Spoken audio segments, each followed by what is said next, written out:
Merci. Première constatation, le rapport est clair. C'est déjà un bon point. Merci à notre service financier. Voilà. Hein, c'était aussi. Merci de l'avoir fait. Alors, avant de donner les conclusions du Conseil rassemblé sur ce rapport, j'ai 3 questions à poser. Une des questions concernait la pénalité pour défaut de logements sociaux. Le maire a déjà en partie répondu, mais ma question très précise, pour obtenir, donc l'année dernière, sauf erreur, c'était 204 000 € la pénalité. Il était prévu, vous l'avez déclaré dans la presse il y a quelque temps, que la pénalité serait cette année de 350 000 €. Oui. Hein, on est d'accord? Oui, donc, qu'est-ce que vous avez promis pour obtenir, ou fait, vous nous l'avez dit, mais promis pour obtenir cette réduction? Vous avez parlé du contrat de mixité sociale qui n'est pas encore signé, mais que vous alliez signer à condition qu'il y ait bien des attributions à des possédants. J'ai bien entendu. Alors, je peux vous donner une petite réponse ou je vous laisse finir et après je vous... Non, parce qu'il y a 3 questions avant que je vous donne notre point de vue sur le rapport. Donc, si vous répondez à cette première question, ça clarifie les débats, c'est beaucoup mieux. Alors, donc, bien entendu, je n'allais pas signer, me jeter dans la gueule du loup comme ça, vu que vous m'avez autorisé à signer cette convention au conseil municipal. Avant de la signer, j'attendais de savoir l'engagement que j'allais prendre sur la commune, de la signer, ce que ça allait apporter sur la commune ou pas. Donc, entre-temps, il y a eu énormément de réunions. Donc, comme je vous disais, j'en avais parlé à Mme Valérie Gomez-Lassac au mois de décembre, d'essayer de m'accompagner pour être encore plus crédible auprès du préfet. Mais bon, on n'arrivait jamais à avoir de rendez-vous, donc je n'allais pas attendre encore jusqu'à maintenant d'avoir un rendez-vous. Dès début janvier, j'ai pris mes rendez-vous moi-même avec les services de la préfecture, auxquels j'ai rencontré les personnes qui étaient responsables, qui s'occupaient de cette mixité sociale, donc le sous-préfet, M. Serge Jacob, auquel on a passé plus de 2 heures ensemble, et ensuite, comme je vous ai dit, monsieur le directeur de la DTN, M. Barjon, et M. Loubier. Donc, bien entendu, vous allez me dire, qu'est-ce que vous leur avez dit? Voilà, qu'est-ce que vous leur avez fait pour ne pas avoir la pénalité? La pénalité, ils ont compris très bien l'investissement qu'on a mis en place, ce qu'on a fait en peu de temps. Quand vous avez vu les vendanges, c'est un permis qu'on a eu à obtenir en 4 mois, c'est rare. Et on y est arrivé parce que nous travaillons, malgré qu'il y en a qui pensent qu'on ne travaille pas, on fait un gros travail. Et donc là, on a des engagements, on a des futurs logements qui vont sortir, on a des projets, on attend de voir aussi comment ils vont être finalisés, sortir. Les propositions qu'on a faites, je vous en parlerai une fois que ça sera fait, si c'est opté. J'ai fait un peu le tour avec le directeur de la DTM des emplacements à venir de ce qu'on aurait à bâtir, à faire, en condition que les réseaux soient déménagés, que les emplacements de tout ce qu'on a prévu soient faits, et après pour tout ce qui est de petites, on va dire, de petits lotissements, on va dire comme ça, parce que c'est pas gros, quand il y a 60 logements, pour eux c'est pas grand. Donc voilà, dans un avenir jusqu'en 2027. Donc bien entendu, vous allez me dire, mais vous ne la signez pas, vous allez payer la pénalité 3 fois plus l'année prochaine. Il y a un engagement qui s'est fait verbal entre eux et nous, de la signer, mais qu'on ait le temps, et le temps de préparer les finances, de trouver pour débloquer d'autres zones à aménager en mixité sociale. Bon, si j'ai bien compris, vous allez la signer, oui. Cette convention. Oui. C'est-à-dire avec cette chose complètement aberrante de construire, social ou pas, aidé ou pas, près de 600 logements autour du collège.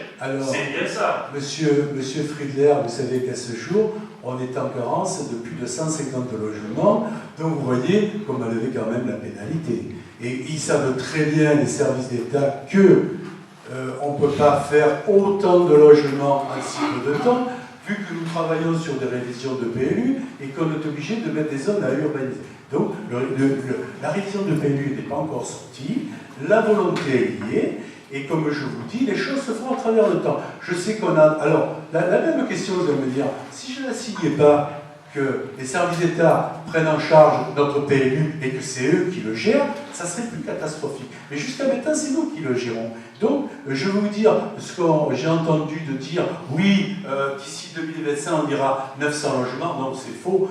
Comme on nous a dit jusqu'à maintenant, on n'a sorti que 127 et on est en 2018. Alors, attendez, moi, je me base sur les textes que vous nous avez demandé de voter, à savoir l'annexe de la Convention de mixité sociale. Donc, ma question, si vous voulez bien y répondre, il était prévu pratiquement 600 logements autour du collège, avec un pourcentage de logements aidés et un pourcentage de logements, disons, marché libre.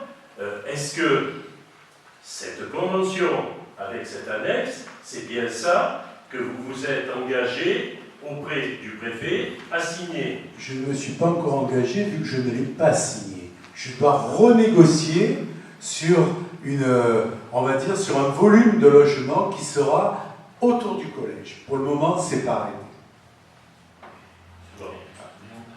C'est pour ça qu'à ce jour, il n'est toujours pas signé. Oui, d'accord. Et quand on se mettra d'accord, je la signerai.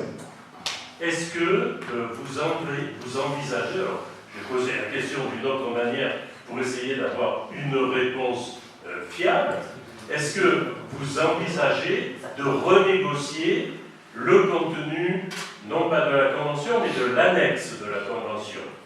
Oui. Bien. Voilà au moins une réponse précise. Je vous en remercie.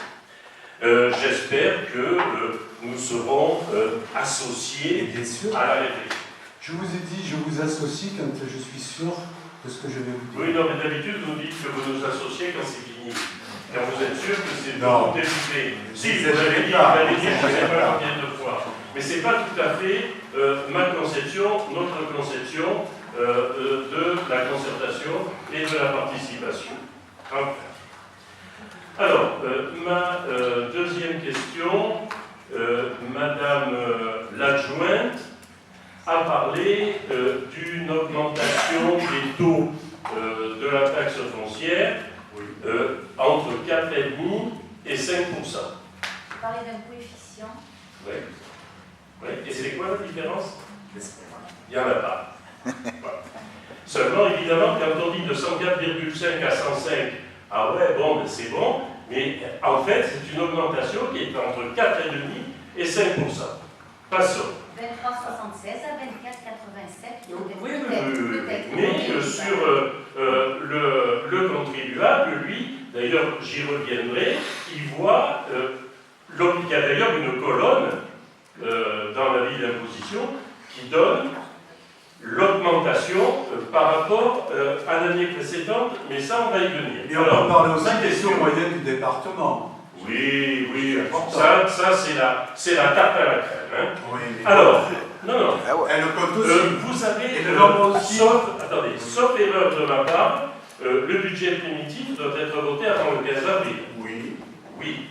Alors, quels sont les éléments inconnus à ce jour et que vous attendez qui vous permettront de savoir si c'est 4,5, 4,6, 4,7, 5%. Des notifications, des bases, on n'a rien aujourd'hui, on attend. On ne sait pas quelle chose qu'on va avoir. Et vous pensez les avoir avant le 15 avril? On espère. Mais on le souhaite, comme on a fait jusqu'à maintenant. Chaque fois qu'on va la je vais avoir des résultats. L'augmentation des bases, on la connaît, ça a été voté dans la loi des finances. Oui, les bases, mais après notre. Et le reste? Et quoi alors le reste? Par exemple, toutes les notifications sur la DGF, la dotation sur la terre. Voilà, on attend exactement de savoir les montants. Oui, alors de toute façon, vous ne l'aurez pas. Et moi, je prends le pari que vous allez... Alors, c'est quand, en fait, le prochain conseil pour le budget primitif? Le 12 avril. Le 12 avril. Bien. Et on doit se revoir la veille pour justement... Voilà, ben, je prends le pari que vous allez donner 4,5% et pas 5%, qui est la vieille technique de Bernard, hein, votre maître, qui annonce toujours... On est opposé ici. Je sais de quoi je parle. Qui est la vieille technique qui consiste après pour dire j'ai réussi les 5%, allez m'en donner à 4,5%. Donc moi je prends le pari que ce sera 4,5%. On verra. Ensuite, la troisième question concerne la section investissement et vous avez parlé d'investissement de 70 000 € pour le PLU. Qu'est-ce qu'il y a, à quoi ça va servir? Qu'est-ce qu'il y a encore à faire? Toutes les études. Les acquisitions. Toutes les études. Voilà. Non, Et avec précédemment, elles n'ont pas été faites. Bon, alors je vais vous avez tendu les lignes depuis qu'on passe à Gosset, et de la révision du prévu. C'est marqué sur vos documents. Justement, alors, je me demandais un petit peu, j'ai regardé, Oui. donc, une question a été posée, alors c'est en 2006, mais rassurez-vous, j'ai réactualisé avec la grille INSEE de l'inflation. Alors en 2006, on pose une question, à l'époque ça s'appelait le ministère des Transports, de l'Équipement, du Tourisme et de la Mer. Et lors du projet de loi des finances, c'est la DTN. Non, c'est un ministère. C'est pas la DTN. Ah non, mais bon, c'est eux qui gèrent ça. Alors, donc, on pose la question, combien coûte à peu près un PLU? Faire un PLU. Alors, oui, ouais, attendez, ça dépend du nombre d'habitants de la commune. Logique. Et le développement comme... Alors, entre 10 et 20 000 habitants, la réponse est 50 000 €. Alors, 50 000 €, c'était en 2006, donc petite calculette de l'INSEE, on arrive à 58 246 €. Allez, 60 000 €. Bien. Et quand on regarde depuis 2014, on en est à 262 000 €. Mais, monsieur Frutler... Et vous demandez une rallonge cette année de 70 000 €. Alors, comprenez... Il y aura des acquisitions foncières vous aurez le détail ultérieurement. Merci. Non, mais je regrette, j'ai pris le... Pas que le PLU, je vous rassure. Et oui, non, mais vous ne me rassurez pas parce que j'ai pris le détail de ce qui a été effectivement dépensé jusqu'à présent. Il n'y a pas d'acquisition foncière dedans et on est largement... Dans les 70 000 €. Hein? Dans les 70 000 € qui sont... Non, mais d'accord. Mais ces 70 000 € s'ajoutent à 262 000 € dans lequel il n'y a pas eu d'acquisition foncière. Alors maintenant, on commence un petit peu à se demander comment les choses sont organisées. Est-ce que vous avez une idée de ce que coûte un pub? Pardon. Ce que coûtait un pub en études? Écoutez, les sources que j'ai, c'est celles du ministère qui parlent de sommes qui sont peut-être minorées, mais quand vous êtes à 260 000 € et que vous redemandez encore 70 000 €, comprenez qu'on demande qu'est-ce qui se passe. Mais bien sûr, elles ne sont pas à jour, cette ministère, je peux vous le dire, parce que nous aussi, ce qu'on sort pour les études. C'est toutes les études complémentaires qui coûtent cher.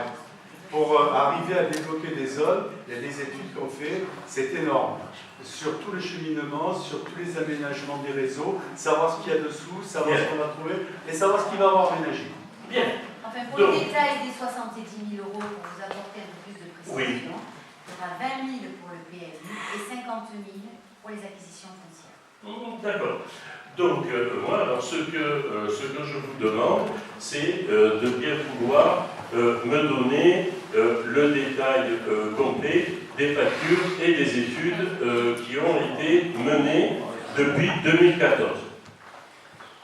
Juste, je voulais vous dire, vous revenez sur les taxes. Je voulais quand même vous dire que sur les foyers quand même de la commune non imposables, il y en a quand même 50,8%, soit 2805 foyers non imposables. Foyers imposables, on en a quand même en 2016, 49,2%, soit 2716 foyers. Ce que je voulais dire quand même, le revenu fiscal moyen par habitant en 2016 est de 28 670. Moyenne départementale, 26 729. Nationale, 26 320. Vous voyez quand même que sur la commune, il y a des gens qui ont des moyens. Et ce que je vous ai dit, ceux qui n'en ont pas, on les aide, on les accompagne. Bien. Alors, maintenant que vous avez répondu à mes interrogations, sauf celles concernant le PLU, je vous ferai une demande officielle pour avoir accès à toutes les factures et tous les rapports depuis 2014 pour lesquels nous avons voté 262 000 euros, plus, si j'ai bien compris, en 2018, 20 000 euros de plus, puisque les acquisitions, évidemment, ça, je suis entièrement d'accord, c'est incontournable. Très bien, nous en prenons. Alors, je vous ferai une lettre, vous en prenez là. Vous me faites un courrier.